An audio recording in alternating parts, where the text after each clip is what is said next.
नौकरानी, मैडम अपनी साड़ी वापस ले लो।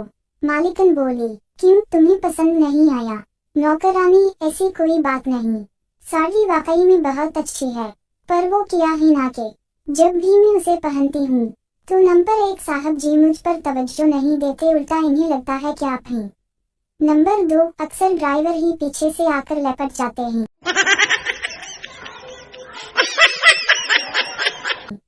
नरस खान सबहब से बोली, खान साहब मुबारक हो, आपको जुर्म बेटे मिले हैं।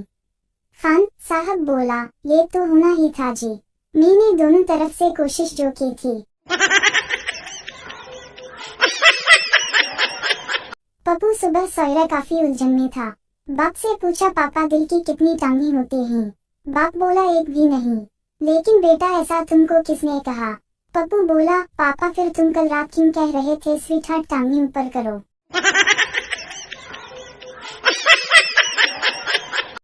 एक दफा शौहर अपनी बीवी को साथ लेकर बॉक्सिंग मैच देखने गया। मैच अभी शुरू ही हुआ था कि मैच के पहले ही मिनट में एक बॉक्सर गिर पड़ा।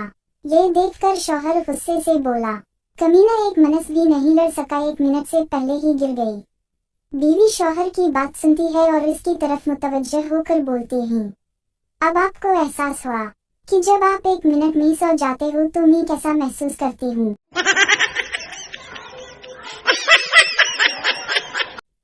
हमारा दूर बहुत ही अच्छा दूर था, ना 3G था ना 4G था, बस था तो सिर्फ मास्टर जी था और अब्बा जी था। एक थप्पड़ मारता तो सारा नेटवर्क आ जाता था। पप्पू नहा रहा था कि पड़ोस की एक बहुत ही खूबसूरत लड़की ने उसे देखा।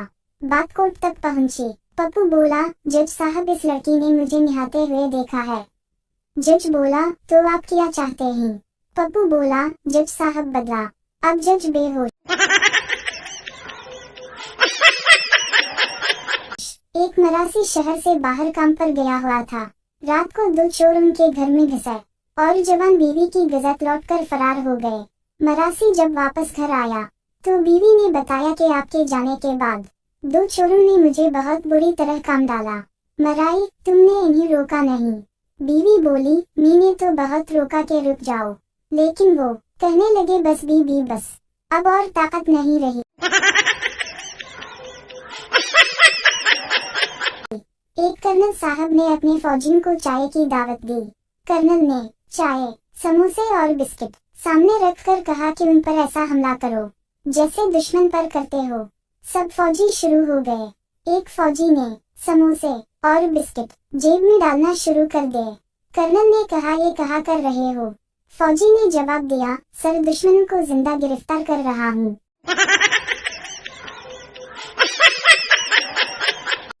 भिखारी ने बुलंद आवाज से पूछा, ए रानी, रोटी मिलेगी?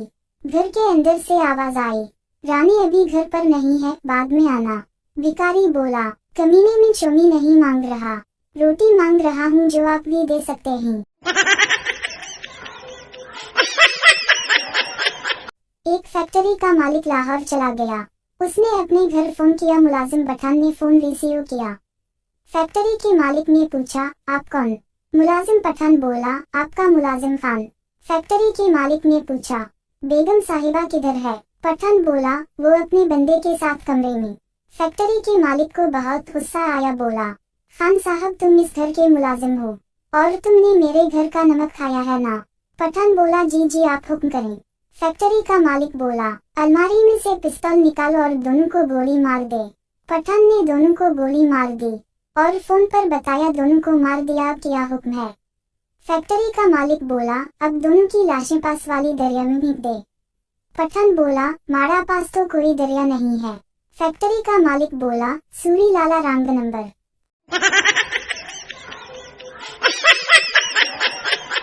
एक मीरासी रोज नए जूते पहनकर काम पर जाता था। मीरासी का दोस्त अब खुद पर काबू ना रख सका। इसने पूछा, क्या तुमने जूतों की दुकान खोली है जो रोज तुम नए जूते पहनकर आते हो?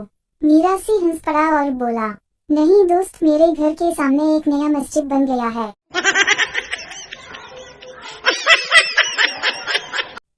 गर्लफ्रेंड, जानू, मैं आपके लिए आग पर चल सकती हूँ, तुम्हारे लिए दरिया में कूद सकती हूँ, बॉयफ्रेंड बोला, जानू मैं भी तुमसे बहुत प्यार करता हूँ, क्या तुम मुझसे मिलने आ सकती हो? गर्लफ्रेंड बोली, पागल हो क्या, मैंने अभी बर्तन भी मांजना है और तुमने बाहर गर्मी देखी है। जानू नाराज मत होना, मैं काली हो जाऊंगी।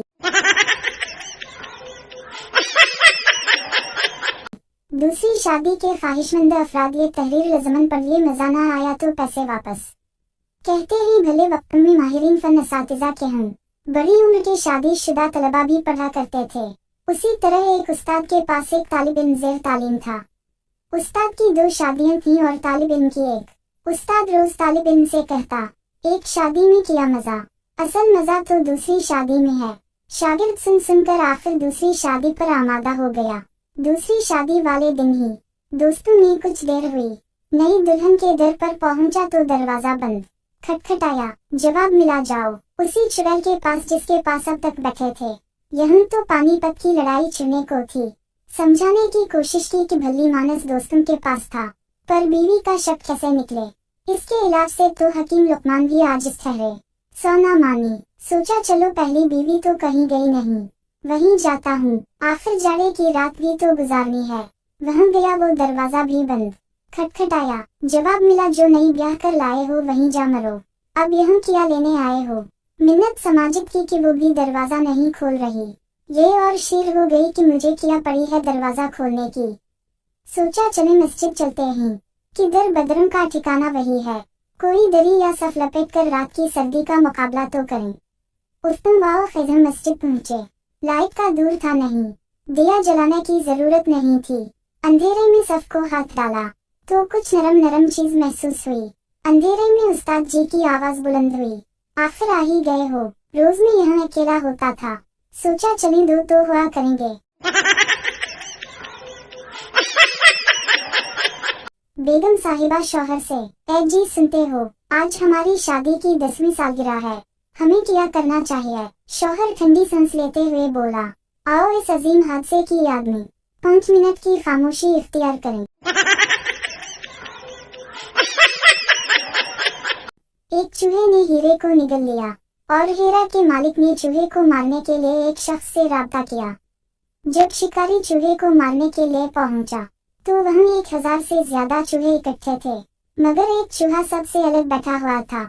शिकारी ने सबसे अलग बैठा चूहे को देखा और इसे मार डाला और मालिकान हैरान थे कि ये वही चूहा था जिसने हीरा निगल लिया था। हैरान हीरे के मालिक ने पूछा, आपको कैसे पता चला कि ये वही चूहा था? शिकारी ने जवाब दिया, बहुत आसान, जब कम ज़र्फ अमीर हो जाता है या मुआशरे में कोई मकाम पाते हैं तो वो दूसरों के साथ मेल मिलाप छोड़ देते हैं।